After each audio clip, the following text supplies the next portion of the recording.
श्री स्वामी समर्थ मित्रांनो, स्वागत आहे तुमचे व्लॉग स्वामींच्या या माझ्या यूट्यूब चॅनलवर। स्वामी माऊली तुमच्या सर्व चांगल्या इच्छा पूर्ण करो हीच माझी स्वामींचरणी प्रार्थना। शुभ गुरुवार सर्वांना। आज मी तुम्हाला सांगणार आहे, तुमच्या घरामध्ये जर अशा काही गोष्टी करत असाल तुम्ही, तर समजून जा गरिबी याच कारणामुळे तुम्हाला येत असते। काही लोक हे आपल्या नशिबाला सतत दोष देत राहतात। त्यांना असं वाटतं की आपले नशीबच खराब आहे। आपण जे काही कोणते काम करतो त्या कामामध्ये अडचण येतात, ते काम पूर्णच होत नाही, सतत अपयश येत राहते। आणि मग असे लोक जे आहेत ते प्रयत्न करायचे सोडून देतात। जो पण त्यांचा देवावर श्रद्धा आहे किंवा ते जे काम करतात ते करायचं सोडून देतात आणि मग आपल्या नशिबाला दोष देत राहतात। पण त्यांच्या हे लक्षात येत नाही की आपल्या दैनंदिन जीवनात आपण अशा काही चुका करतो, अशा काही छोट्या छोट्या गोष्टी करतो ज्यामुळे आपल्या जीवनामध्ये अडथळे निर्माण होतात।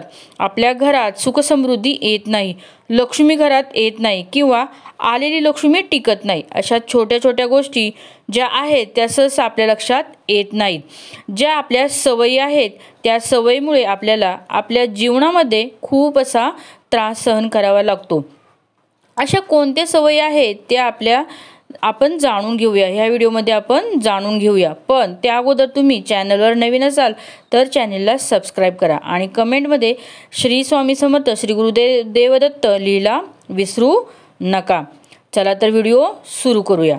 नशिबाला दोष देण्यापेक्षा आपल्या घरातील ही एक वस्तू आहे का हे नक्की बघा। आपल्या घरात ही वस्तू आहे का हे नक्की बघा। जर ही एक वस्तू आपल्या घरात असेल तर आपल्या घरातील गरिबीच काय, दरिद्रतेचे हेच मूळ आहे हे समजून जा। अनेक घरामध्ये जुने मळलेले किंवा वापरलेले कपडे 2 दिवस 3 दिवस कधी कधी आठवडाभर तसेच साठवले जातात आणि त्यानंतर ते धुतले जातात। थोडक्यात दररोज कपडे धुण्याचा कंटाळा केला जातो। लक्षात घ्या, हे जे कपडे घालून आपण वावरतो, इकडे तिकडे खेळतो, या कपड्यांवर मोठमोठ्या प्रमाणात नकारात्मक ऊर्जा साठते। एक तर अनेक जणांना उशिरा आंघोळ करण्याची सवय असते। ज्या घरातील लोक सकाळी लवकर उठतात, सकाळी लवकर आंघोळ करतात, त्या घरातील लोक सतत पॉझिटिव्ह असतात, पॉझिटिव्ह एनर्जी त्यांच्यामध्ये असते। सकाळी सकाळी लवकर आंघोळ करून आपल्या घरातील थोरांचे आशीर्वाद घेतात, देवपूजा करतात, त्या घरात दरिद्रता कधीच नांदत नाही। त्या घरात लक्ष्मी सातत्याने वास करते, लक्ष्मीचा अखंड स्थायी वास तिथे निर्माण होतो। मात्र अनेक लोक उशिरा आंघोळ करतात आणि आंघोळ केल्यानंतर कालचे परवाचे वापरलेले मळकट झालेले कपडे पुन्हा पुन्हा घालतात। थोडक्यात जी नकारात्मकता आहे ते पुन्हा एकदा स्वतःवर ओढून घेतात।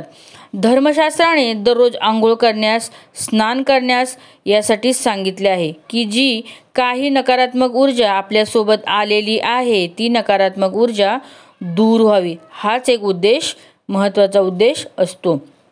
जी काही दरिद्रता आपल्या अंगाला चिकटलेली आहे ती निघून जावी। आंघोळ केल्यानंतर ही दरिद्रता जर निघून जाते, मात्र जेव्हा आपण आंघोळ करून कालचेच वापरलेले जुने कपडे परिधान करतो तेव्हा आपण या दरिद्रतेला दरिद्रता देवीस आमंत्रित करतो की हे आणि पुन्हा आमच्या नशिबावर स्वार हो। ही एक चूक अनेक घरामध्ये दरिद्रतेचे, गरिबीचे कारण बनलेली आहे। अनेक गृहिणी 4-5 तास दिवस कपड्यांचा ढीग करून ठेवतात आणि नंतर तो एकच साथ लॉन्ड्रीला किंवा वॉशिंग मशीनमध्ये किंवा जी कामवाली बाई असते कपडे धुणारी तिला ते दिलं जातं। ही सर्वात मोठी चूक आहे आणि ज्या घरात हे वारंवार अशा प्रकारे घडतं, लक्षात घ्या, एक जुना मळकट कपडा आणि जेव्हा अशा कपड्यांचा थर वाढतो तेव्हा त्याची घनता आहे ती प्रचंड वाढते। दरिद्रतेचा खूप मोठा प्रभाव अशा वास्तूमध्ये सतत निर्माण होत राहतो। एका कपड्याने, एका ड्रेसने इतकी दरिद्रतेमध्ये वाढ होत असेल, त्याहूनही कित्येक पट जास्त वाढ या कपड्यांच्या ढिगाने होते। आणि म्हणूनच ही गोष्ट नेहमी लक्षात ठेवा, जी कपडे जीर्ण झालेली आहेत, खूप जुने झालेले आहेत, घालणे योग्य नाहीत आणि तरीही जर आपण या कपड्यांचा वापर करत असाल तर लक्षात घ्या, हे सुद्धा एक खूप मोठं कारण आहे दरिद्रतेचं। तर खूप जुने झालेले, अगदी जीर्ण झालेले कपडे चुकूनही वापरू नका। यासोबत अजून एक गोष्ट, ज्या बाथरूममध्ये आपण कपडे धुतो, स्नान करतो, या बाथरूमचा दरवाजा सतत बंद असावा, तिला कामापुरतेच उघडे ठेवू असं करा। मात्र काम झाल्यानंतर या बाथरूमचा दरवाजा नेहमी बंद करा. बाथरूमचा सोबतच टॉयलेटचा सुद्धा दरवाजा सतत बंद असावा, कारण या 2 वास्तू अशा आहेत ज्या ठिकाणाहून मोठ्या प्रमाणात सर्वात जास्त निगेटिव्ह एनर्जी म्हणजेच नकारात्मक ऊर्जा बाहेर पडते. जेव्हा हा दरवाजा खुला असतो, ही नकारात्मक ऊर्जा आपल्या घरात सुद्धा पसरते. घरात दुर्भाग्य, दरिद्रता वाढू लागते. अनेक लोकांनी याचा अनुभव घेतलेला आहे. मित्रांनो, आंघोळ करताना बकेटमध्ये आपण थोडेफार पाणी शिल्लक ठेवतो. एका व्यक्तीची आंघोळ झाल्यानंतर दुसरा व्यक्ती जेव्हा तिथे जाईल तेव्हा त्याने हे आंघोळीचे पाणी चुकूनही वापरू नये. हे आंघोळीचे पाणी टाकून द्यावे आणि हे बकेट किंवा बादली, हे पात्रही थोडंसं पाण्याने विसळून त्यानंतर आपल्यासाठीचं स्वतःसाठीचं दुसरं पाणी आपण त्याच्यामध्ये घ्यावं. जेव्हा आपण दुसऱ्याचं उरलेलं पाणी स्वतःच्या अंगावर घेतो, त्याच पाण्यामध्ये आपल्यासाठी असणारं पाणी टाकतो, तेव्हा लक्षात घ्या, अंघोळ करताना ते पाणी त्या व्यक्तीच्या नावे होत असतं. त्या व्यक्तीची दरिद्रता निघून जावी, असं सर्व निगेटिव्ह निघून जावी, सर्व नकारात्मकता निघून जावी, यासाठी ते पाणी असतं. आणि उरलेलं जे पाणी आहे त्या पाण्याचा वापर अनेक प्रकारच्या तंत्रमंत्रांच्या मध्ये केला जातो. त्या उरलेल्या पाण्यामध्ये अनेक नकारात्मकता असते आणि म्हणून हे पाणी आपण वापरू नका, ते टाकून द्या. बादली, बकेट थोडीशी विसळून घ्या आणि आपल्यासाठी जे पाणी टाकून त्या पाण्यामध्ये आपण स्नान करा.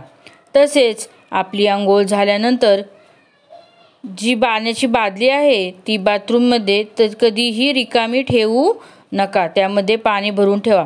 बाथरूममध्ये रिकामी बादली ठेवणं हे शुभ नाही. जर तुम्हाला त्याच्यामध्ये पाणी भरायचं नसेल तर ती बादली तुम्ही पालथी ठेवू शकता, पण रिकामी बादली बाथरूममध्ये कधीही ठेवू नका. यामुळे आपल्या घरात नकारात्मकता येते.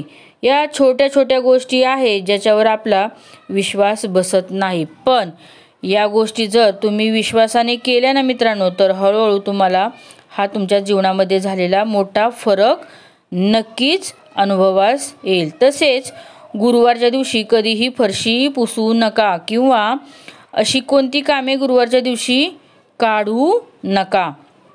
साफसफाईची कामे असतील किंवा अजून कोणती घरातील अडगळ काढायची असेल किंवा वर्तमानपत्रे रद्दीला द्यायचे असेल, तर या छोट्या छोट्या गोष्टी आहेत त्या गुरुवारच्या दिवशी कधीही करू नका. गुरुवारच्या दिवशी केससुद्धा धुवू नका. जर तुमच्या गुरुवारच्या दिवशी उपवास असेल तर आदल्या दिवशी म्हणजेच बुधवारी तुम्ही केस हे धुवायचे आहेत. जर तुम्हाला वर्तमानपत्र रद्दीला द्यायचे असतील तर ती वर्तमानपत्रे तुम्ही शनिवारच्या दिवशी रद्दीला देऊ शकता.